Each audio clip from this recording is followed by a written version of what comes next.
Welcome back to my sensory series on dementia. And in this episode, we're talking all about their gustatory system or their sense of taste. So that is also very closely related to their sense of smell. You may notice that these changes are happening. They're starting to refuse foods, they're starting to avoid certain ones, or maybe they're only craving sweets. One of the reasons is because the sweet taste does stick around, tend to be longer than the other ones.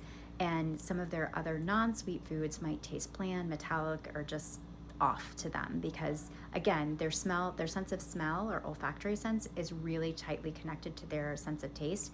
And when those changes start to happen, there might come a time in mid to late stage dementia where you just want to make sure that they're as well nourished as possible, and that might mean that they're not going to have a super balanced diet. We're just going to make sure that they're eating foods that feel safe, comfortable for them.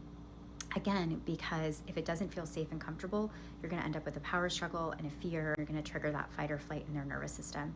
The best thing that we can do for someone with dementia is keep their nervous system as regulated as possible, even though all of the sensory information they're getting is off kilter now.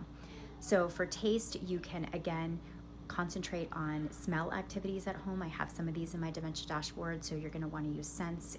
You can use essential oils sometimes. You can even use fruit. Let's smell the fruit. Let's taste the fruit. Let's do some mindful eating, like how does that taste? What does it taste like?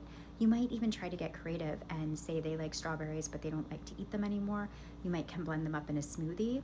That's another great way to help keep taste going. They can taste something in a little bit different way. Or if they have a spice or something that they love, like cinnamon, you can add that. Be creative in whatever it is that they like. But if they do, get stuck on some sweets, you can find a great, good, strong ice cream, which will give them some fat, some protein. And that's usually something that I suggest. It's also cooling and calming, so it helps regulate their nervous system with the vagus nerve a little bit.